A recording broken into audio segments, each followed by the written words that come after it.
Hi guys, Aaron here and welcome to the workshop. This video is a reaction to my previous video from a couple of days ago where I was analyzing my power reckons and comparing them to the UCI power profile test to see if I could fit in as a professional rider, and many of you have reacted with kind of similar comments regarding road cycling and road racing, if I could fit in as a domestique, etc. So let me just break this down, this topic. So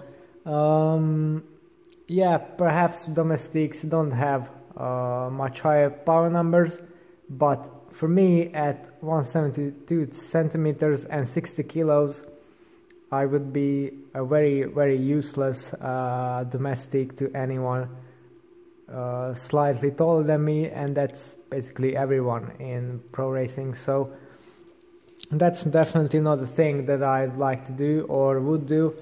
And you guys keep forgetting that there's bike racing beyond road racing. Now this last season in 2018, my big focus, or one of my big focuses, was to finally win a road race, which I have done. And honestly, for me there's not really that much into it, because you know, I'm more of a time trialist, endurance type.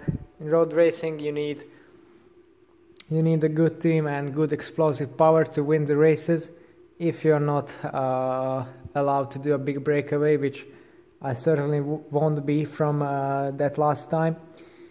So that's not really my focus anymore, you know. I will do a couple of road races, a very select group, 4 or 5, where I know that the terrain can suit me and it probably won't end up in a bunch sprint. So selective races with steep climbs, lots of climbing, difficult terrain. So those are the races that I'm going to do, but the kind of races I did last year, you know, the flat ones that almost certainly will end up in a bunch sprint, no thanks. I'm not interested, you know, no criteriums, no flat races, no sprint races, etc. So that's definitely passé for me from now on. The things I'm going to focus on, of course, I already talked about my time trialing goals. That's my absolute biggest goal for the next season, to do well in the national championships time trial. So that's a given. And also in the other time trials, I've managed to win most of them last year, so this year I'm looking forward to repeat that, perhaps set a couple of course records if possible. And I think, yes, with my new power and new kit, everything a bit more aero optimized. But apart from that, you know, there's cross-country mountain biking. I tried that discipline last year and I really like it, because it's a time trial, just a very long one, and off-road. Perfect for me. Usually with lots of climbing, again very good. I need to get better at the descents, but I have this bike now, I ride it more and more often. I have some trails now that I can train on, so yeah, I think that will be one of my focuses. Also, there aren't really that many riders here in the country that do international races, but there will be 2 UCI level races nearby, so I'm going to do those, perhaps even get to the World Championships. We'll see how it goes. And yeah, I think I have the endurance to do well in these kind of marathon style efforts. I've also tried XCO. Honestly, I didn't like that single bit. So yeah, cross country marathons, that's for me. XCO, definitely not. And then in the winter, there's not much choice, but still I got to do cyclocross, which is more of a fun event for me, or a fun style of event. I'm not very good at it, although I've improved a lot this past winter, going from 11th overall in my first season to now 3rd. So that's a nice improvement, and I'm looking forward to trying to build on that.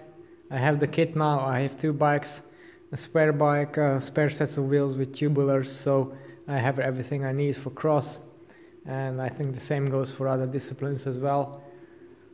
perhaps tiny little changes in the kit, but other than that, pretty much dialed. So yeah, these are my main focuses for the next year. And as I said, don't really fret about road racing because yeah, that's not my main focus. Although I'm not saying I will neglect the road bike, because still that's the bike I ride most often. Of course outdoors when it's possible. It's not currently, but if I can, then I do ride this one. I think it's the best bike overall for training because it's very versatile. You can go big distances, you can go big endurance, you can do sprints, etc. On the time trial bike you can't really do those higher intensity efforts.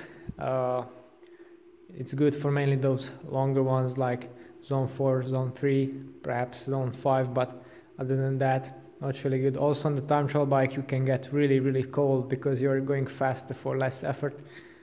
The road bike is a bit better. On the other hand, the mountain bike could be good in cold conditions, but yeah, when the trails are pretty much unrideable, then yeah, it's still the road bike or Zwift. So anyway, I think this sums up what I'm planning to do this year. If you'd like to see how I do, then of course keep following my Strava account for training and racing updates. And if you want to see the tech that I use in my training or racing, then don't forget to tune into the channel and subscribe. It's all up to date. Thanks for watching and see you next time.